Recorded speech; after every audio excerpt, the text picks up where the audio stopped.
షూటింగ్కి రాగానే అతని క్యారెక్టర్ ఉందని తెలుసుకుని ఏంటి ఇంత రెవెన్యూతో డైరెక్ట్గా సీన్లు ఉంటాయి, అతను ఒక కీ క్యారెక్టర్ తెలియదు పాపం తను ఎక్స్పెక్ట్ చేయలే.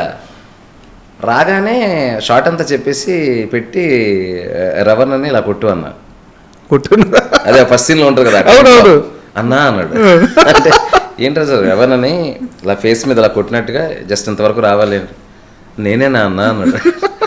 నువ్వే కొమరం నీది అదే క్యారెక్టర్, నాగుల్ క్యారెక్టర్ అని చెప్పేసి అప్పుడు మొత్తం చెప్తే కళ్ళమ్మని నీళ్ళు పెట్టేసుకుని దండం పెట్టిపోయాడు.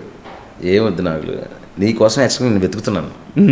ఇన్స్టాలో నీ రీల్స్ చూసినప్పుడు ఈ ఫేస్ ఆ క్యారెక్టర్కి, ఆ ఈవిల్ క్యారెక్టర్కి, అజుఘోష్ కొడుకు అనే ఒక ఫీలింగ్కి ఈ ఫేస్ బాగుంటుందని నేను ఎప్పుడో చూశాను. నీకు నేను ఛాన్స్ ఇవ్వడం కాదు, నీకోసం నేను ఎత్తుక్కుంటున్నా సార్ అని చెప్పి అక్కడి నుంచి అతను he became so much emotional చేసినప్పుడు కసి మీద ఉన్నాడు.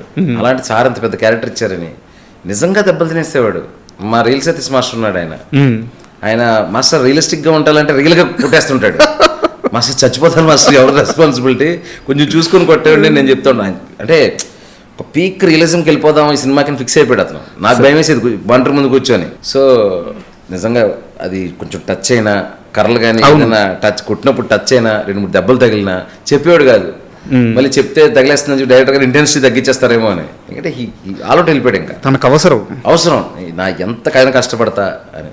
ఈ సందర్భంగా అతనికి నేను కూడా థ్యాంక్స్ చెప్తున్నాను కొమరానికి. బట్ చాలా మంచి పేరు వచ్చింది అతనికి. Yes sir. అండ్ చాలామంది ఇరుముడి చూసిన తర్వాత అంటే రామ్ చరణ్ గారి ఫ్యాన్స్ మీ సెన్సిబిలిటీకి, ఆయన ఆ యాక్టింగ్కి, సో రామ్ చరణ్ గారితో మీ మూవీ